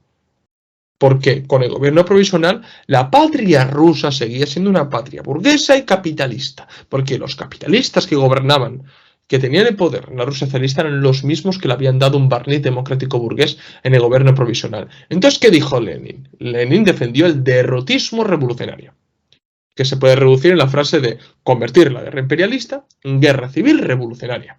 Esto es, aprovechar la situación de guerra imperialista para tomar el poder político en su propio país y erigir a la clase trabajadora como clase dominante, aprovechando que la burguesía está demasiado entretenida en sus disputas interburguesas interimperialistas, pues nosotros tenemos que tomar el poder en la mitad de esa pugna, ¿no? Entonces, el derrotismo revolucionario es completamente internacionalista, mientras que el defensismo es totalmente nacionalista e incluso social chauvinista. Bien, y eso es muy importante. Algunos, analizando mal a Lenin, que a mí esto también me lo han dicho, es que critican la tesis del derrotismo revolucionario haciéndote la siguiente pregunta, o sacándote la siguiente contradicción en Lenin, ¿no? Que te dicen, sí, claro, Lenin defendió el derrotismo revolucionario, pero después de octubre de 1917 ya no defendió el derrotismo revolucionario, defendió el defensismo. Colegas, Rusia después de octubre era la misma que antes de octubre. O sea, ¿la Rusia soviética es lo mismo que Rusia zarista? ¿O que el gobierno provisional? O sea, ¿no entendemos el movimiento dialéctico de los hechos? O sea, ¿cómo vas a defender el derrotismo cuando has tomado el poder? O sea, ¿quieres acabar con tu propio país también soviético? No, tienes que defenderlo, defensismo. O sea, hay que entender el movimiento. O sea, para que lo entendáis, el derrotismo revolucionario hay que defenderlo cuando tu patria es burguesa, cuando tienes un Estado-nación democrático burgués y capitalista. Más el defensismo hay que defenderlo cuando tu patria es socialista. Es decir, ¿qué hace la gente? Al revés. Lo hace al revés y acaba aplicando un defensismo a un Estado-nación capitalista y burgués. Mucha gente me dice, pero Stalin ensalzó el patriotismo en la Segunda Guerra Mundial. Faltaría más. ¿Qué iba a hacer? ¿Abogar por el derrotismo revolucionario cuando le iban a invadir los nazis? Cuando la patria es soviética. ¿De verdad me estáis diciendo eso? O sea, a ver, el derrotismo revolucionario hay que aplicarlo siempre que tu patria, que tu Estado-nación sea capitalista y democrático burgués. Solamente tiene sentido ahí. Si después de tomar el poder, lógicamente nos volveremos defensistas. Si el propio Lenin lo dice. Fuimos derrotistas hasta la toma de poder, luego fuimos defensistas. Lo dice Lenin. Y tiene escritos acerca de ir contra la guerra imperialista. Acerca del derrotismo revolucionario. Y este es otro de los baremos que tenemos que tener en cuenta, o los criterios que tenemos que tener en cuenta para juzgar hoy en día también a los partidos comunistas. A ver, ¿cuántos abogan por el derrotismo revolucionario? Es decir, la derrota de tu Estado-nación en la guerra para que tú tomes el poder en tu propio país. Porque muchos te pueden decir, vale, ¿y tú abogas por la derrota del país y quieres que otro país te invada? No, es que no va por ahí el tema. El tema es, tú derrotas a tu burguesía, tomas el poder y a los invasores los expulsas. Porque lo que no quieres es que tener nuevos dueños en tu país, una clase dominante extranjera. No, lógicamente que no. Quieres derrotar con unos y con otros, pero la clave está en aprovechar la situación. Por eso mismo es muy importante tener en mente el derrotismo revolucionario. Aquí me parece clave porque se ve claramente que actúa en dos momentos diferentes, de dos maneras diferentes, pero con una misma razón. Y nosotros no queremos ir a cómo actúa, sino a la razón. Y esta es la clave y por eso hacemos esta charla que la verdad que nos podríamos alargar 7 horas. Pero bueno, yo creo que ya va siendo hora de pasar al comunismo de guerra, uno de los periodos más criticados por los también malos entendidos que ha habido sobre el propio comunismo de guerra. Pero bueno, algunos suelen argumentar de que el comunismo de guerra, lo que pensaban los bolcheviques era que iba a ser posible implantar un comunismo tras la toma de poder, es decir, llegar al poder, con lo cual pongo un Estado comunista, socialista, llamémoslo como queramos, y ya está. Desde ahí, con llegar al poder, ya todo funciona solito. Y pues bueno, obviamente esto se vio que era un error y todo aquel que creyó así, pues obviamente cayó en este error y para eso está después la autocrítica. Pero bueno, al final no nace del vacío. Esta crítica no es que la gente diga, no, pero igual alguno se creía que esto era comunismo. No, no. está fundamentada, obviamente, porque hubo cuadros del partido bolchevique que sí que pensaban que este comunismo de guerra ya era comunismo y punto, y que así se iba a quedar. Sobre todo, los pensadores más famosos aquí fue Bukharin, que bueno, después pegó un cambio enorme con la NEP, pero bueno, hizo bien en admitir sus errores, y Preobrazhensky, pero obviamente no podemos nosotros también caer en que llegar al poder ya es comunismo, así que tendremos que analizar un poco qué fue el comunismo de guerra y las medidas que tomaron y qué es lo que les obligó a llegar, digamos, a este punto. Sí, porque lo que hay que tener en cuenta es que analizar el comunismo de guerra es muy importante, porque sin querer, si indagamos en muchos comunistas, sin querer, hoy estarían, ¿cómo decirlo?, buscando un comunismo de guerra con la implantación del socialismo. Y no. Bien, por ejemplo, en aquellas épocas, pues si leemos las disputas dentro del partido, nos daremos cuenta, ¿no?, que Bukharin deja muy claro, ¿no?, de que el comunismo de guerra no es una medida excepcional, sino que es realmente la medida del comunismo, ¿no? No, no lo es. Bien. Y de ahí por eso mismo las críticas de muchos historiadores, incluso comunistas, pero también muchos anticomunistas, de que el comunismo de guerra devenía, mejor dicho, de una idea preconcebida por parte de los bolcheviques de que efectivamente tú tomas el poder. Comunismo. No, no es así. Comunismo no se implanta por decretos. Es un movimiento, como decía Marx y Engels, que anula y supera el estado actual de las cosas. Bien, pero vamos con el comunismo de guerra. Tal y como indica su nombre, fue una política económica impuesta, en palabras de Lenin, para ganar la guerra a cualquier precio. Tened en cuenta que la guerra civil rusa, elementos antibolcheviques, los blancos, ¿no?, reaccionaron a la toma de poder y posteriormente recibieron, como os he dicho antes, la ayuda de distintas potencias imperialistas, concretamente de la Triple Entente, y llegaron a invadir 3/4 partes de Rusia, que esto no es ninguna tontería. En el campo, por ejemplo, también campesinos, y no solamente kulaks, campesinos retuvieron el pan y los productos agrícolas. Ojo, esto ya pasaba antes de los bolcheviques, ¿bien? Porque el gobierno zarista implantó la Razbiorska y el gobierno provisional el monopolio estatal sobre el pan para confiscar esos productos agrícolas. Porque claro, daros cuenta de que en momento de crisis, en momento de guerra mundial, muchos acabaron reteniendo alimentos, sobre todo la gente del campo, ¿no? ¿Qué es lo que ocurre? Que si retienes alimentos, o alimentas las ciudades, o alimentas al ejército, ¿cómo vas a ganar una guerra? Bien. Entonces el nuevo gobierno soviético continuó literalmente esas políticas y implantó la Prot-Razbiorska, que no fue otra cosa más que una continuación de las antiguas políticas que os he mencionado antes, pero esta vez realizadas de manera seria, que bueno, era literalmente requisar productos agrícolas y el pan para alimentar ciudades y campo. Bien.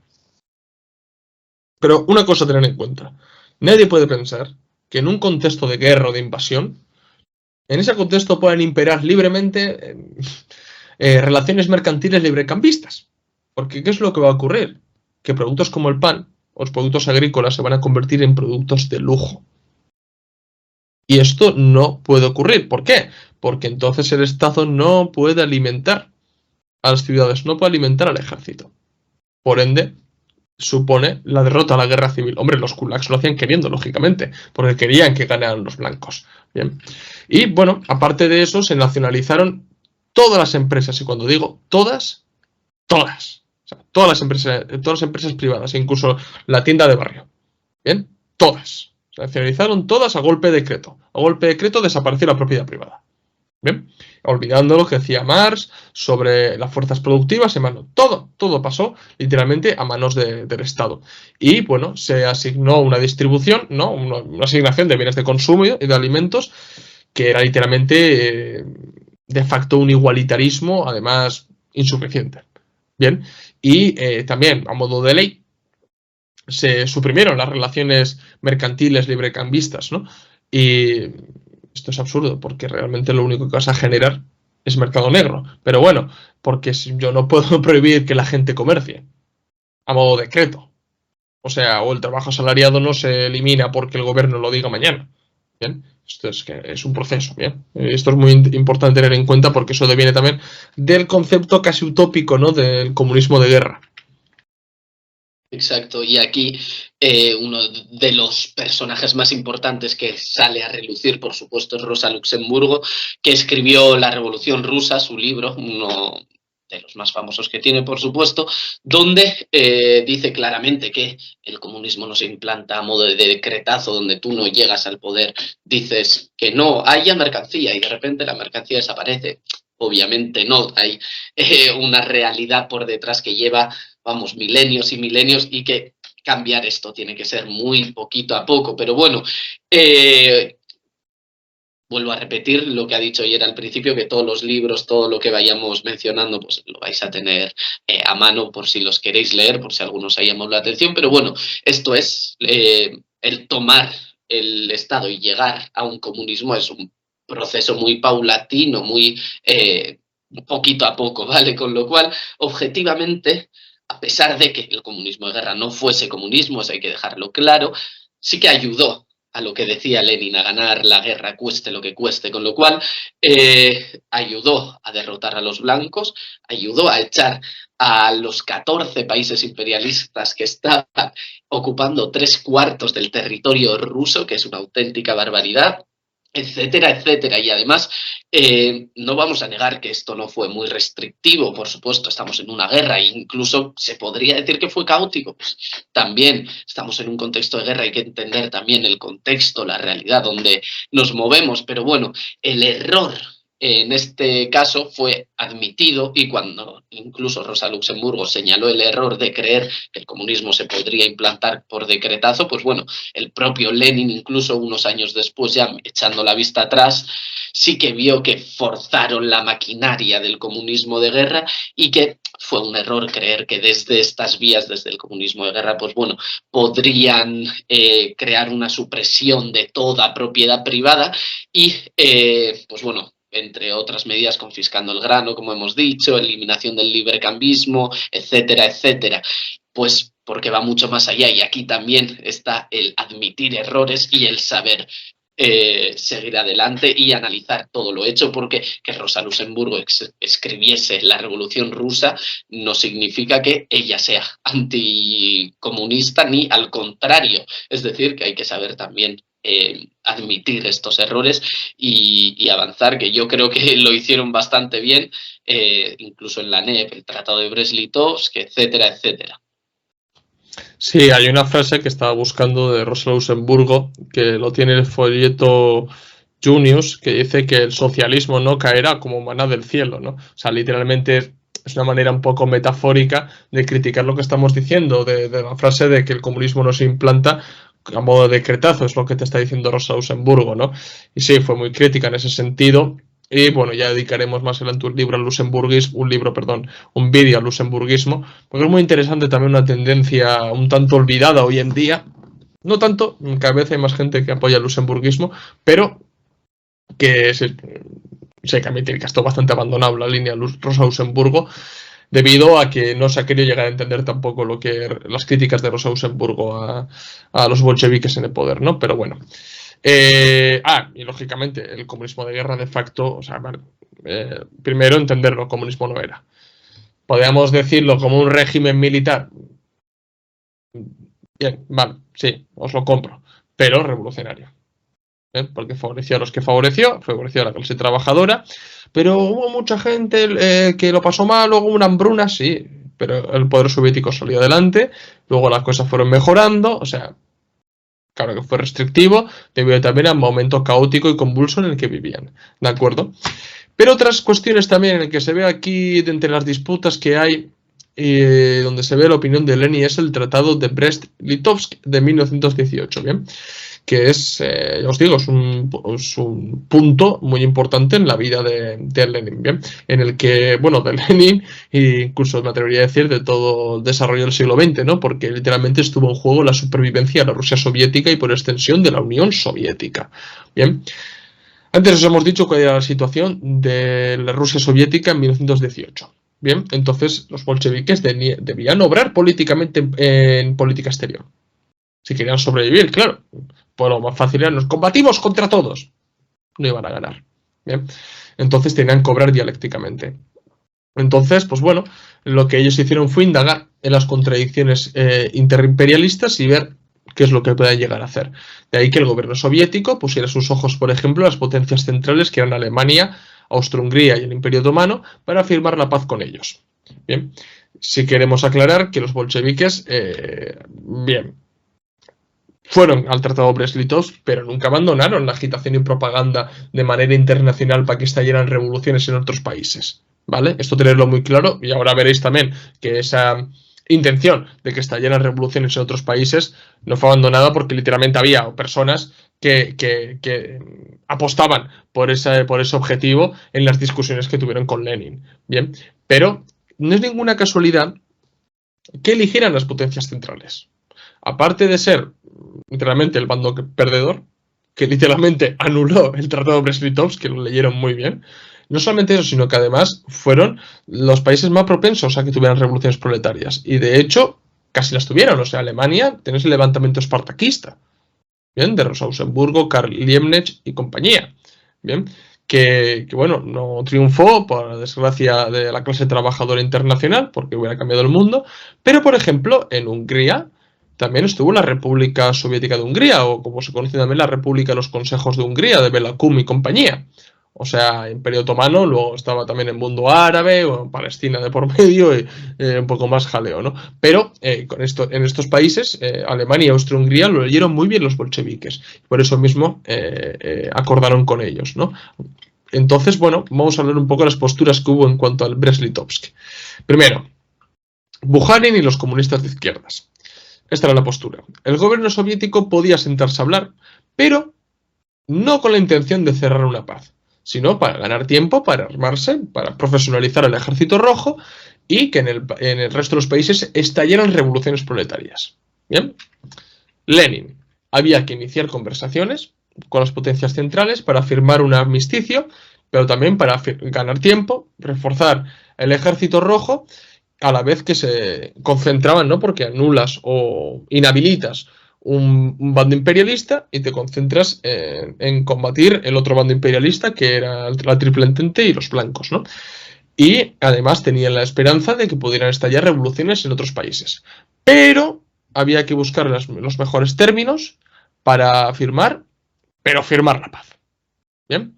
Y luego Trotsky, que de hecho fue el que estaba a cargo de las negociaciones de Brest-Litovsk.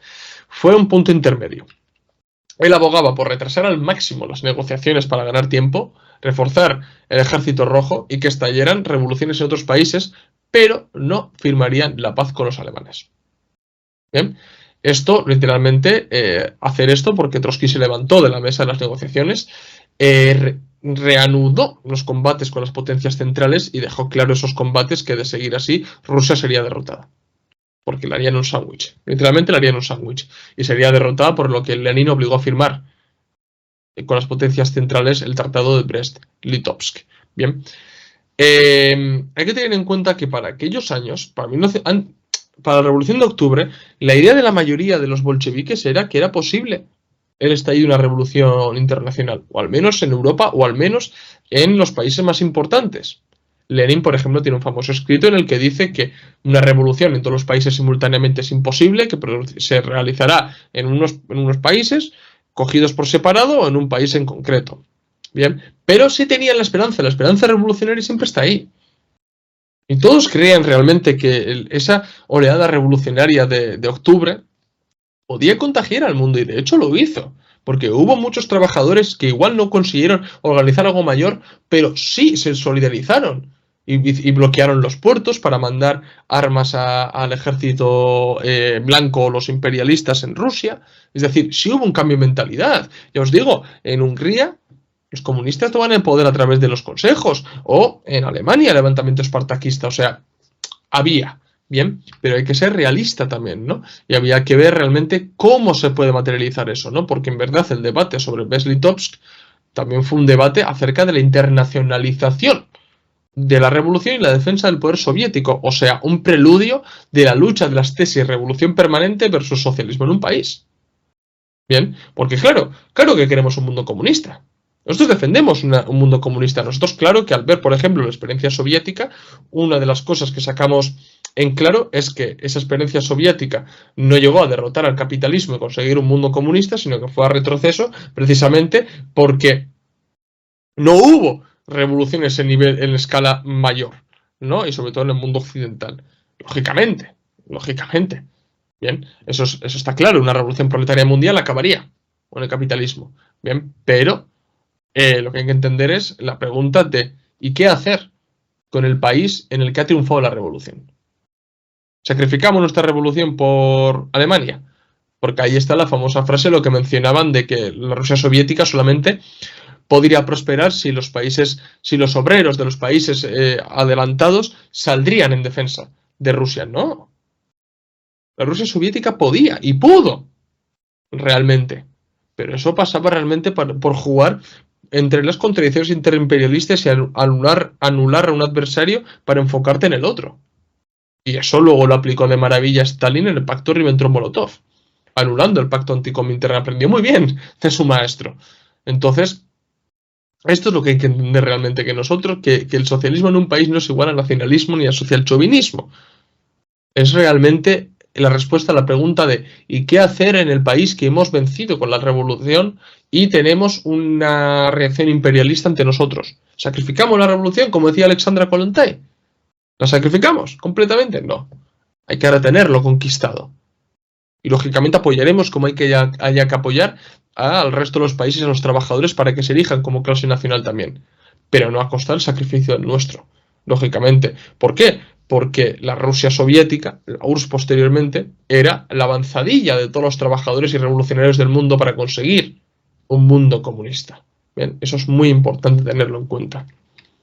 Exacto, y aquí seguramente esta idea de que la Rusia soviética no pudiese seguir adelante viene también de este eurocentrismo intrínseco, sobre todo en este marxismo más de Marx, ¿no? De Karl Marx, y que no ha sabido de ninguna experiencia real revolucionaria más allá, digamos, de la Comuna de París, que ya vimos que en Marx y Engels tuvo un cambio enorme, tanto en su teoría como en su práctica, y esto fue prácticamente lo que hizo que evolucionaran las ideas, y con Lenin pasaba igual, y bueno, con todos los bolcheviques en general, porque como bien ha dicho ayer, la mayoría de ellos sí que podían creer que hubiese una revolución, aunque sea en un país más avanzado, ¿no?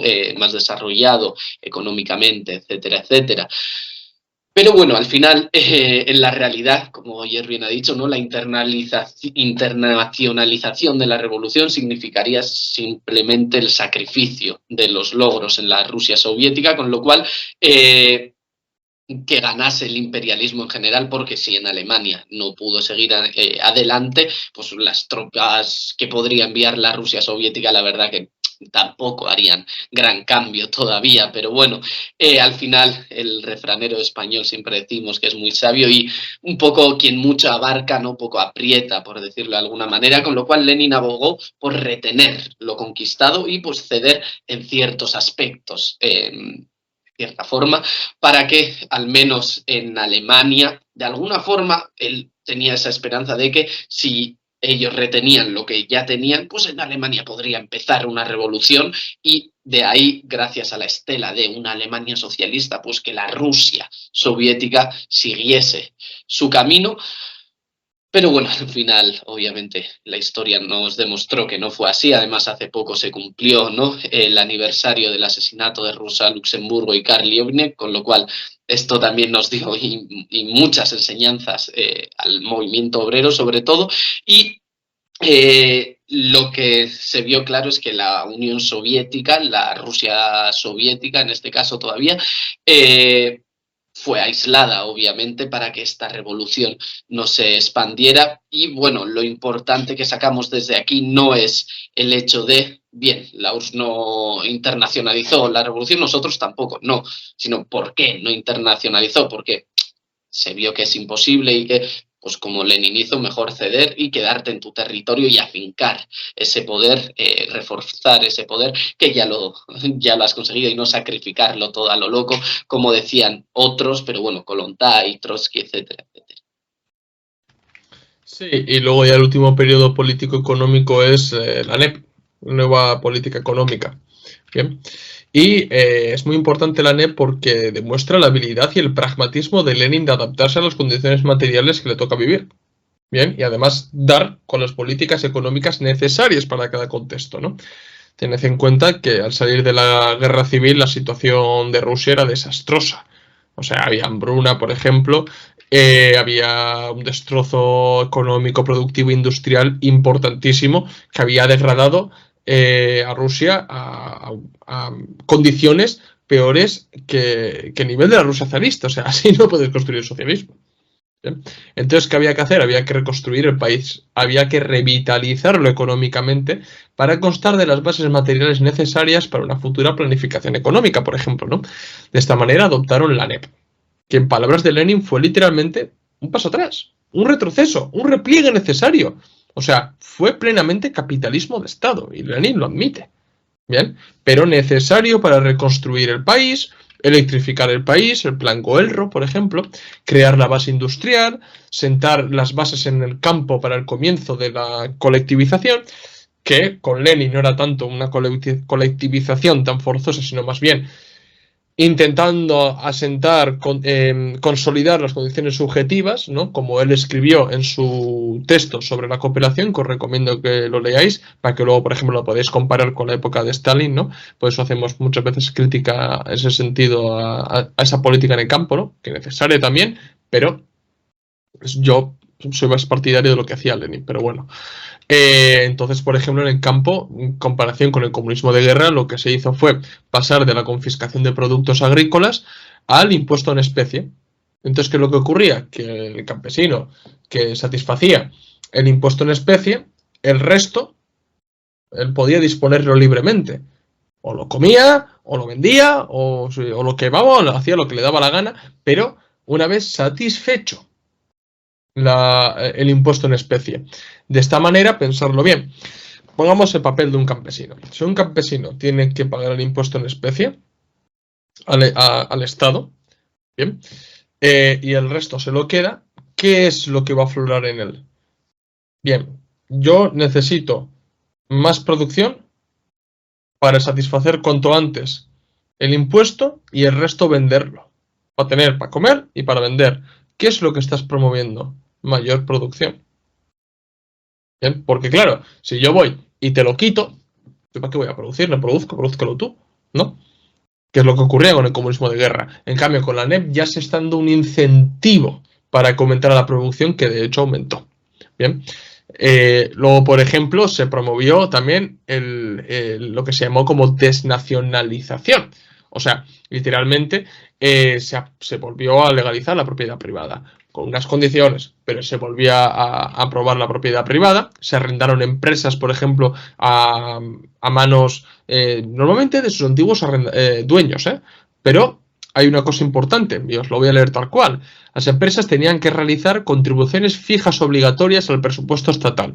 Una vez realizada la contribución, recibieron el derecho a disponer de los ingresos de la venta de productos, o sea, que eran responsables de los resultados de sus actividades económicas y no el Estado. Es decir, lo mismo con el campesino, es decir, las empresas privadas también, ellos tenían que hacer unas contribuciones fijas al Estado. De esta manera el Estado no se quedaba tampoco con el culo al aire. Y esas contribuciones fijas, lógicamente, una gran empresa hacía una contribución fija aún más grande que una pequeña. Bien.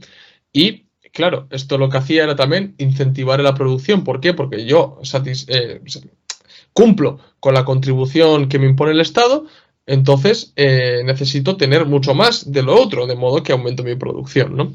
Y ahora bien, las empresas estratégicas que habían sido nacionalizadas siguieron siendo del Estado.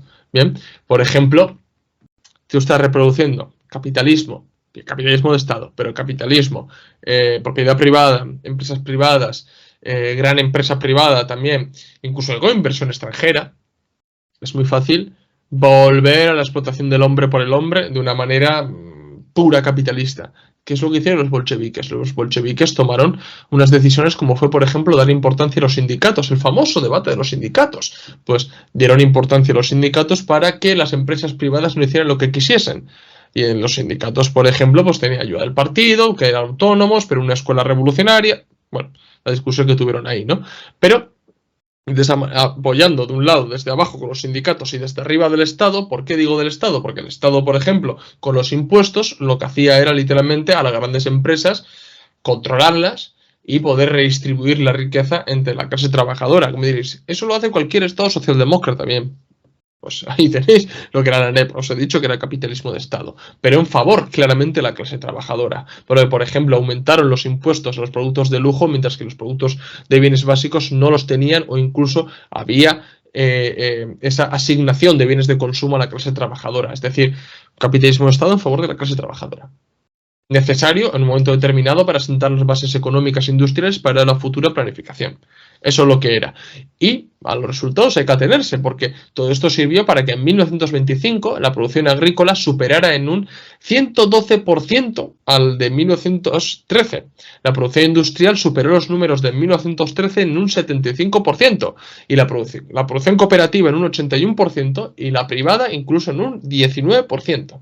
Es decir, el país empezó a salir a flote, que lo había asumido la revolución, la guerra civil y la política estricta del comunismo de guerra, ¿no? Pero la NEP también demuestra eso, el entender, ¿no? Como decía Lenin, buscar los escalones intermedios necesarios para poder llegar al socialismo. Y un escalón de ellos era el capitalismo de Estado, que incluso en ese momento Stalin lo considera como, Lenin lo considera como progresista. Es decir, progresista en el sentido de que es un progreso adelante. Bien, que cualquiera hoy en día puede ver un capitalismo de Estado y verlo como algo reaccionario, pero la cuestión es, 1. ¿Cuál es el carácter de clase del Estado? 2. ¿Cuáles son los mecanismos para que eso privado que existe no trabaje únicamente en cuanto a las leyes de mercado capitalista, como puede ser la búsqueda del máximo beneficio o mirar más por la ganancia en vez de la producción de los bienes necesarios para la clase trabajadora?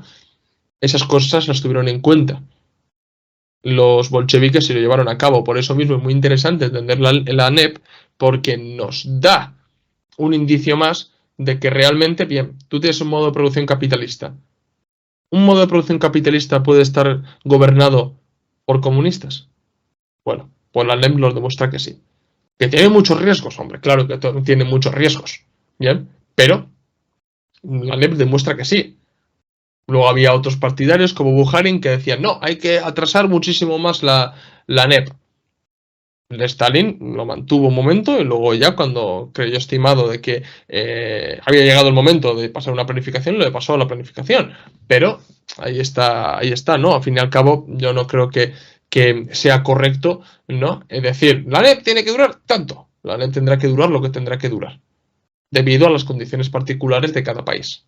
Bien, ahora bien, cuidando de las desviaciones, porque si tú aplicas esto, tienes el peligro de que la burguesía se te suba a las barbas. Bien, por eso mismo. Y algunos le vendrán a la mente, está hablando entre líneas sobre China. Sí, estoy hablando sobre China. Y eso hay que tenerlo muy, muy en cuenta. Bien, porque nosotros, me hace mucha gracia, nos han llamado pro-chinos, pro-rusos, nos han llamado ultraizquierdistas, nos han llamado reformistas, nos han llamado de todo, y eso demuestra realmente que no dan realmente con la línea que nosotros defendemos, son marxistas-leninistas, ¿bien? Y nosotros tenemos muchísimas críticas hacia China, o sea, muchísimas, ¿bien? Muchísimas. Y, ya os digo, tenemos nosotros, en cuanto a este tipo de países que han reproducido cosas similares a la NEP, primero digo a la gente, o sea, por favor no critiquéis países que adoptan algo parecido a la NEP diciendo, la NEP duró en la Unión Soviética 7 años, tiene que durar 7 años. Eso, no sé, es absurdo hacer esa crítica, hay que criticarlo como lo que hay que criticar, diciendo, primero, que es de facto un modo de producción capitalista, porque lo es, bien. Segundo, que imperan las leyes capitalistas, sí, imperan las leyes capitalistas, lo es. ¿Hay planificación? Pasa de imperativa a indicativa. ¿Que hay que reforzarlo mucho más? Pues sí, pues por ahí es donde tienen que ir las críticas, ¿entendéis? Eso es lo que quiero haceros entender, y sobre todo la conclusión que yo más importante saco de la NEP es lo que os he dicho, que demuestra que un partido comunista puede poner entre dos paredes un modo de producción capitalista y amortiguar sus consecuencias, teniendo en cuenta que el modo de producción es el que es. Bien, pero el gobierno no es el que ha sido durante años, es otro tipo de gobierno entroncado con los soviets, entroncado con los sindicatos, que nunca hay que olvidar esto. Exactamente. Me parece clave lo que has dicho sobre lo de que la NEP no dure X o dure Y o que tiene que durar tal o cual, porque al final suele ser el concepto clave, esta idea general de no tiene que ser todo tal cual fue. Entonces, lo que hemos querido con este vídeo, y creo que espero que haya sido así, es que tengáis claro unos conceptos generales, es decir, no queremos que sepáis en cuánto por ciento superó la NEP en la industria a la producción de 1913, esos son al final datos anecdóticos para que veáis que funcionó, sino a lo que vamos es el por qué toman cada decisión en cada momento y no trasplantando literalmente, sino entendiendo ese concepto general, podremos trasplantar la idea que subyace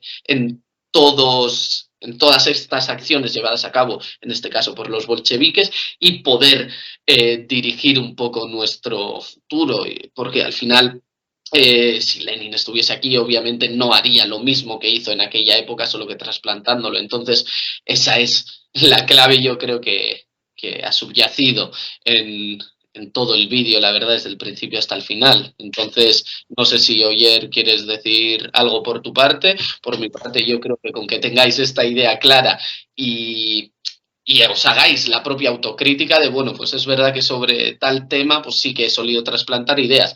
Para nosotros ya es la verdad que es suficiente, porque esa es la clave de los estudios comunistas para nosotros.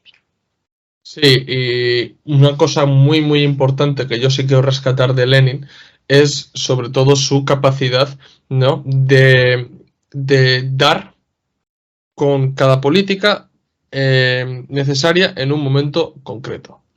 Y otra cosa, y esto sí para terminar. Desgraciadamente, en países del centro imperialista, donde objetivamente la clase trabajadora tiene un carácter de aristocracia obrera debido a la existencia de un imperialismo histórico, de un colonialismo histórico y hoy de un neocolonialismo, cuando uno dice ser marxista-leninista, marxista, en las distintas variantes de marxismo que pueden existir, muchas veces es bastante eurocentrista. Bien. Y precisamente lo que nos hace superar esto es el leninismo. Porque Lenin nos da con la clave incidir en el eslabón más débil del imperialismo. Bien. Es totalmente lógico que si mañana hay una revolución socialista comunista en Estados Unidos, el mundo cambia. Bien. Eso es innegable. Es completamente innegable. Bien. Pero realmente hay que tener muy en cuenta los progresos, que no socialistas, ¿vale?, pero progresos de recuperación de soberanía nacional, de procesos de descolonización que se dan en la periferia del imperialismo. Son sumamente importantes y los leninistas le damos mucha importancia a eso porque Lenin nos lo enseñó. De incidir en aquellos pueblos porque afectan a nosotros y sientan las condiciones objetivas para una revolución en el primer mundo. Pero, ¿qué es lo que suele pasar en Europa? Que se desprestigia a esos procesos, se les tacha de burguesas, se les tacha de nacionalistas, nacionalismo negro, nacionalismo árabe, nacionalismo asiático, cuando contribuyen enormemente, lo digo 1000 veces, o sea, a los patriotas y distintas, por ejemplo, juntas militares que sean en África, les importa un comino lo que hablen los comunistas europeos de ellos. Ellos siguen en su camino y siguen la recuperación de soberanía nacional y siguen en la lucha contra ese neocolonialismo que padecen, porque nosotros desde la muralla de Europa, donde nuestro precio de la fuerza de trabajo vale muchísimo más, es muy cómodo hablar. Y nosotros tenemos que ponernos a trabajar. Ellos están poniéndose a trabajar, nosotros. Eso es lo muy importante, lo que hay que hablar. Y por eso mismo, un leninista va a prestar muchísima atención a esas cuestiones y no tanto a la preservación de esa esencia de lo que se llama clase media, que no es otra cosa que aristocracia obrera y pequeña burguesía, que ya hemos visto en la conferencia de Davos, por ejemplo, que los mismos dicen que es uno de los mayores escollos para la cuarta revolución industrial, que la clase media es uno de los mayores escollos, lo que a mí en parte me honra que hagan ese análisis, porque es prácticamente el análisis que estamos haciendo nosotros y hemos hecho en distintos vídeos nosotros. Así que, bueno, camaradas, no sé si tú, Joan, quieres decir algo para terminar ya y ya nos vamos. Nada, eso, agradecer que hayáis llegado hasta aquí y la clave, los conceptos de las ideas, que es lo que nos va a permitir llegar a estos análisis más veraces y más concretos y el poder de verdad pensar qué haría Lenin en este momento. Es decir, no qué hizo, sino qué haría ahora, que esa es la clave. Así que nada, yo con eso, por mí finito. Nada, ya suelto la chapa de siempre, ya sabéis, si os ha gustado el vídeo, dar like. Recordar también que en la descripción del vídeo tenéis el enlace de PayPal para donarnos dinero, ayudarnos a crecer. También tenéis en la descripción del vídeo, como os he dicho, todos los libros que hemos mencionado en forma gratuita para leerlos. También tenéis los enlaces de los documentos que tenemos a la venta y libros que tenemos a la venta en Unroad. Pasaros por el blog de entrevistas, donde tenéis entrevistas muy interesantes, y seguirnos en las redes sociales, Twitter, Facebook, Instagram y TikTok, donde subimos contenido diario o casi diario. Así que esto es todo, nos vemos en el próximo vídeo. ¡Salud, camaradas!